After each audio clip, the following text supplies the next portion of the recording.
Climbed aboard the Dreamweaver train,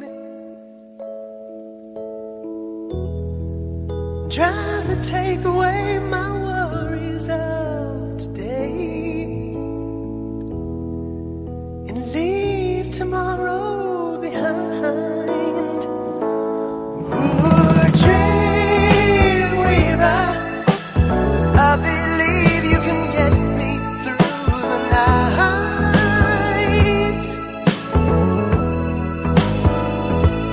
Ooh, Dreamweaver, I believe we can reach the morning light.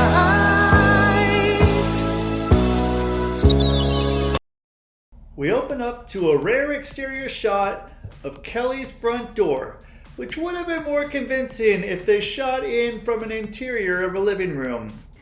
Yes? But if lack of proper set design is our only worry, I can tell this one is going to be a winner. Wow. They return back from their date of seeing Ernest goes to jail, and here is where Zack makes his decision to go steady with Kelly. I don't know what to say. Kelly, however, needs time to think about it while being heckled by yet another one of Kelly's nameless siblings, Kyle. Say goodnight. It's past your curfew. He's just trying to protect his big sister. Whom sounds like he is on steroids. I'm gonna tell Dad. I only bring this up because I find it fascinating, but scary at the same time, in how convincing that off-screen man comes across as one who sounds like he never went through puberty. Hey Kyle, wanna live till tomorrow? His name's Kyle. He can fucking drink Mountain Dew and punch through drywall.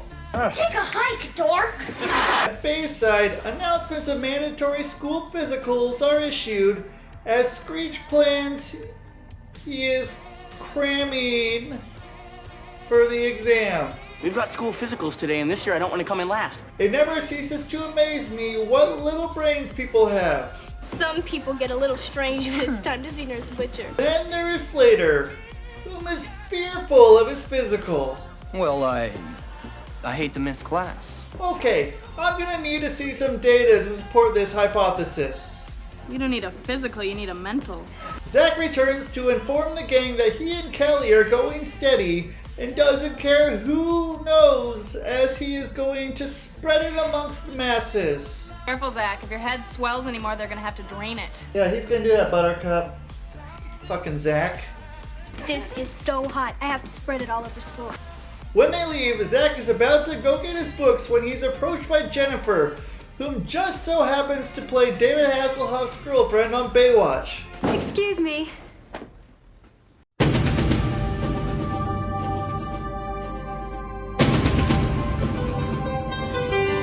If you have watched Baywatch, then you probably don't remember her because your eyes weren't looking at her face very much during the show.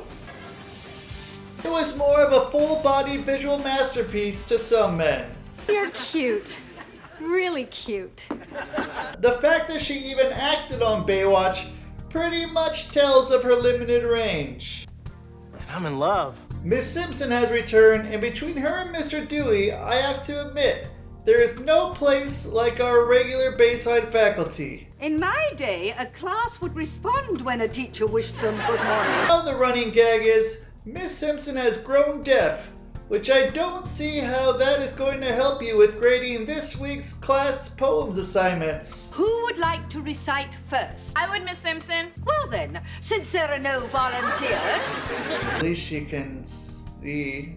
First up to recite his poem is Screech. When morning comes, I You raise may my... begin when ready. Deep stuff, dude. At least now we know where he developed his songwriting capabilities that he would later demonstrate to the new class. Morning comes, I raise my head, shut off the alarm and get out of bed. Lisa is up next. So many stores all in one place. It brings a big smile to my face. At least now we know she has got a future singing advertising jingles. I love to hop from shop to shop and buy until I drop. Kelly is the last to go with her poem. Eyes so warm, that smile so bright.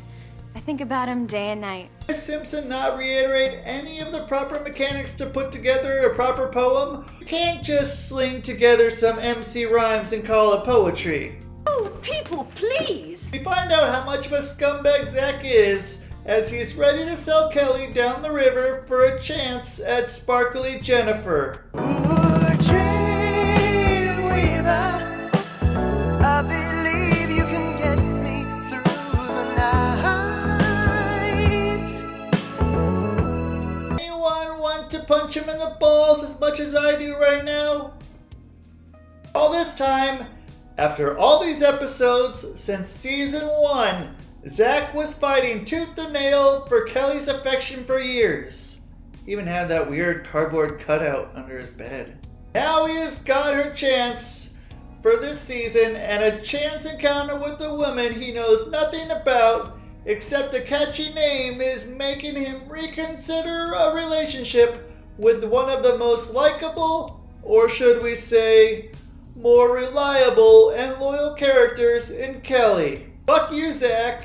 Take a hike, dork. Alright, everyone. Take a deep breath. Relax. Serenity now! Oscar's poem wasn't that bad. Moves on as we head into exam time as Zack, Jessie, and an extra are called into the nurse butcher's office. Second subplot is revealed for when Jessie fails her eye exam. Nurse Butcher recommends she gets glasses. Glasses? Do you want me to look like a four-eyed frog face? It must have been those caffeine pills leaving her nearsighted. Just accept your clique affiliation for which we already knew you belonged to since day 1. You're just a more statuesque exception to the rule. Zack enters, Nurse Butcher exits, and Nurse Jennifer enters. Morris?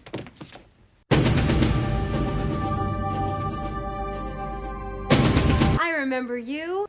You're a nurse? She informs Zack she will soon be taking over when Nurse Butcher retires next month, and that's when Zack's Blue Chew kicks in as he gets that deer in the headlight look, sporting an erection that would last more than 4 hours. Zack, are you feeling all right?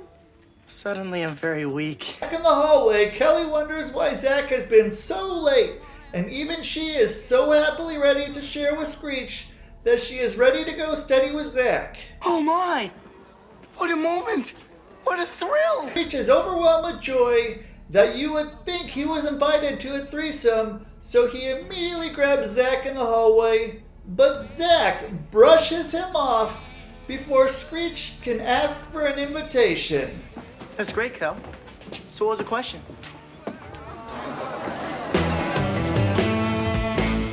That's too risky. I heard he's got worms. Oh, come on. Kelly confirms with Zack that she has accepted his request to go steady, but unfortunately he only has eyes for fatal attractions, which causes Zack to forget why he even bothered to go through this trouble in the first place. I'm in love with a new school nurse. You pig. Back at the Max, Slater requests someone write him a note to avoid his flu shot. The captain of the wrestling team afraid of a little needle? Don't mention that word. Bravo, Slater. Can't even watch my mother knit. Way to stand your ground. I love it when you treat me rough. Kelly enters most distraught at the fact that Zack doesn't find her attractive anymore. Kelly, get real. He's been in love with you for years. There's gotta be another reason. Jessie agrees that she will attempt to smooth things over with Zack. How is Kelly gonna feel when you dump her for some flu shot floozy? Hold on, I didn't say I wanted to dump her. Yeah, infidelity. Because it's easier to get forgiveness than ask permission. Kelly's a great girl. In a young kind of way. Jessie brings out her sunglasses and asks for a round of opinions. Ridiculous. You're lucky you don't have to wear them. Screech says she resembles her grandmother's friends. So, only old and ugly people wear glasses. Yet, there is not a model woman in the world who doesn't wear them. Moral of the subplot: Jessie will realize that there is nothing wrong with wanting to correct her vision than acting stupid, throwing her middle fingers up in the air, Am I right, you naysayers? I don't think they're that bad. Back at Zack's house, he pays homage to the second most desirable person in the world that even he wouldn't turn down. Hi, Jennifer. Hello there, Jennifer. Zack's excuse is that he's just having second thoughts because he needs to give his Kafka-esque life a little injection into the taboo world of the MILF. You gonna do? Go out with her and the nurse? It's not a bad idea. Something about hospital fantasies give me the willies, as this is one of the most scariest ones yet. This one, Zack has a medical degree. Okay, let's boogie. Actively pursuing a polyamorous relationship with Kelly and Jennifer, who are both acting nurses. Nurse Jennifer, Nurse Kelly, prepare me for surgery. Yes, Dr. Morris. He then operates on Mr. Belding, which basically means he has given his last rites with his do not resuscitate, as well as his fate already signed, sealed, and delivered to the Grim Reaper on the cheap. Anesthetic, Dr. Screech. Right away, Dr. Morris. Thank you. We arrive back in class where Miss Simpson suddenly comes down with a case of ultrasensitivity to her hearing aids. You certainly can tell how old someone is by counting the auditory ringing. With all the sounding of the bells, malarkey, she looks like one of those characters from the movie Scanners with her head just about ready to explode. Yes, but you needn't shout. Zack comes in and suggests to Miss Simpson to go see the nurse. Kelly offers to walk with Zack there, but he insists you don't want to know what is going to happen there, and her helium balloon of a head is about to swell up to near mass explosion status. Oh no! Mr. Belding comes to the rescue to yank out the hearing aid before it destroys her. Something wrong? What'd you say? Never mind. Why would she want to wear a hearing aid anyway? Then people would expect her to listen to them, and that is not her bag, baby. It's not my bag, baby. It's not her bag, baby. Zack Morris walks in the office and expects Jennifer to be there faking a reaction to the flu shot. Hi there, Jennifer. Well, hello. You look nice all dressed up. Oh, thanks for noticing, Jen. She exits to retrieve her thermometer, but that's not until Slater drops in. Jennifer, is that you? Zack reveals his most deepest, darkest desires as if Slater was Dr. Ruth. Jennifer, don't be shy. Look, I never believed in love at first sight until I saw you yesterday in the hall. Don't fight it, just go with the flow. Should be horrified that you just related your deepest homoerotic desires to Slater. Yes, my darling, we were meant to be together. Be mine. Slater assures Zack he will keep it a secret if Zack will go get the flu shot for him. One of you is AC Slater. I am. Better get used to his flu shot, Zack, for it will be the only penetration you experience this episode. Bend over, Blondie. Because flu shots are required to be administered in your butt, but she just wanted to check out his ass. Talk about being rear-ended by a cock tease. Huh, Zack?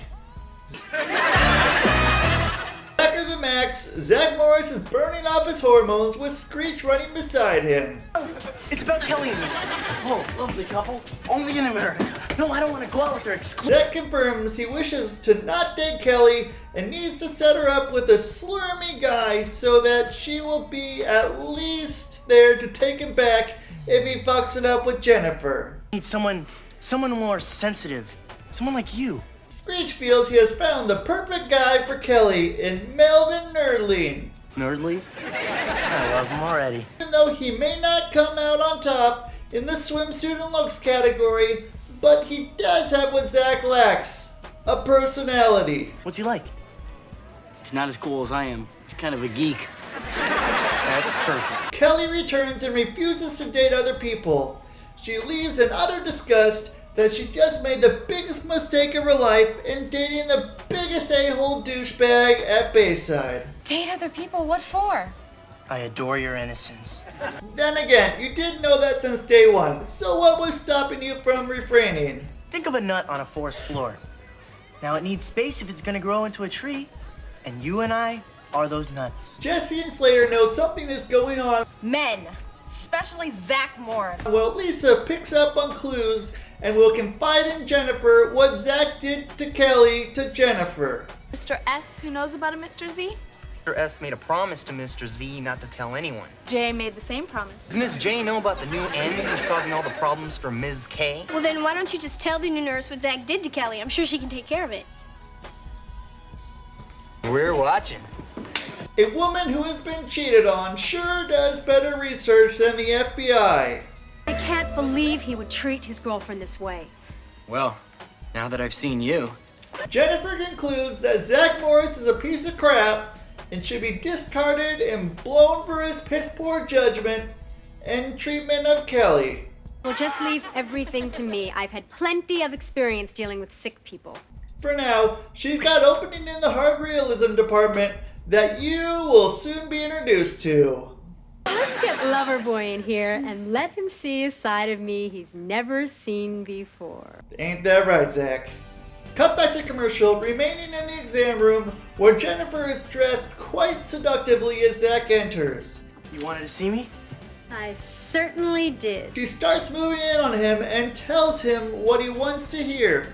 Unlike some significant other who beats her, It's rather warm in here, don't you think?